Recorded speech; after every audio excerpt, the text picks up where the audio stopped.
केंद्रीय मंत्री श्रीमती स्मृति जुबिन ईरानी के परिवार पर भ्रष्टाचार के गंभीर आरोप लग रहे हैं। गोवा में उनकी बेटी द्वारा चलाए गए जा रहे एक रेस्टोरेंट पर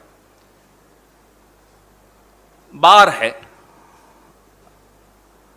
वैसे तो क्योंकि स्मृति ईरानी जी जिस पार्टी से आती हैं उसकी राजनीतिक संस्कृति के हिसाब से तो शायद वो बार भी बड़ा संस्कारी बार होगा। उस पर टिप्पणी न करें तो अच्छा है। चलिए आगे चलते हैं। उस पर एक फर्जी लाइसेंस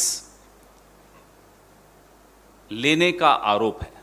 वो लाइसेंस एक ऐसे व्यक्ति के नाम पर है जिनका देहांत मई 2021 में हुआ और लाइसेंस जून 2022 में एक ऐसे व्यक्ति के नाम पर लिया गया जिसकी मौत हुए 1 साल 1 महीना हो चुका था। 13 महीने पहले जिसका देहांत हो गया हो उसके नाम पर गोवा में स्मृति ईरानी जी की सुपुत्री, मैं उनका नाम नहीं लूंगा क्योंकि जैसा कि मैंने कहा वो राजनीति में नहीं है, उन पर टिप्पणी नहीं करूंगा, लेकिन स्मृति ईरानी जी की पुत्री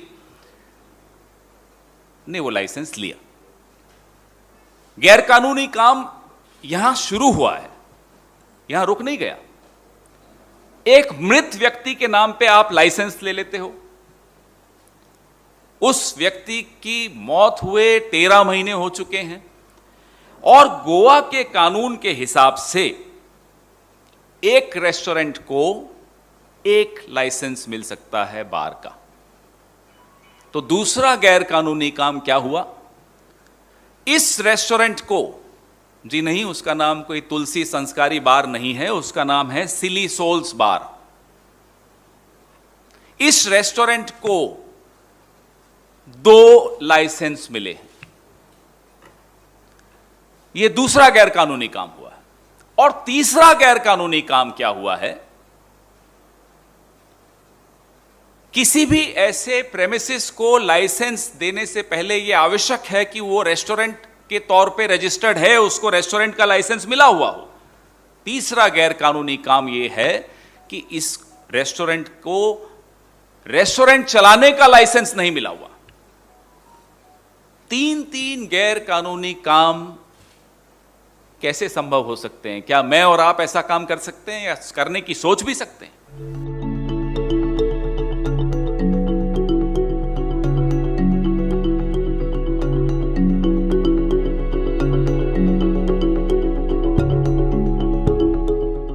आज अपनी एक प्रेस कॉन्फ्रेंस में कांग्रेस के प्रवक्ता ने हंसते हुए जिस लड़की पर आक्रमण किया वो राजनीति में नहीं है, एक साधारण से कॉलेज स्टूडेंट के नाम पर अपना जीवन व्यतीत कर रही है। लेकिन कांग्रेस के प्रवक्ता ने अपने हाथ में कागज दिखाते हुए यह आरोप मढ़ा कि वो लड़की एक अवैध बार चलाती है। मैं पवन खेड़ा से कहना चाहती हूं, मेरी 18 साल की बेटी कॉलेज में पढ़ती है। मेरी 18 साल की बेटी कोई बार नहीं चलाती। पवन खेड़ा ने यह कहा कि मेरी बेटी को शो कॉज नोटिस दिया गया और अपने हाथ में 2 कागजात दिखाए। मैं आज पूछना चाहती हूं, उन कागजों में मेरी बेटी का नाम कहां है? जयराम रमेश ने कहा कि वो आरटीआई के आधार पर मेरी बेटी पर, जो 18 साल की है, राजनीति में नहीं है, कॉलेज की स्टूडेंट है, आरटीआई के आधार पर वो मेरी बेटी पर आरोप मढ़ रहे हैं। मैं जयराम रमेश से पूछना चाहती हूं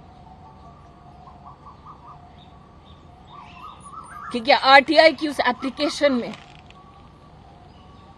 मेरी बेटी का नाम है? क्या उसके जवाब में मेरी बेटी का नाम है? कांग्रेस के प्रवक्ताओं ने कटाक्ष करते हुए, हंसते हुए ये कहा कि मैं सोनिया और राहुल के खिलाफ प्रेस कॉन्फ्रेंस करती हूं, हां करती हूं, करती रहूंगी। हंसते हुए कहा कि मुझसे जवाब मांगा जाए, अब जवाब मैं मांगूंगी कोर्ट में, in the court of law.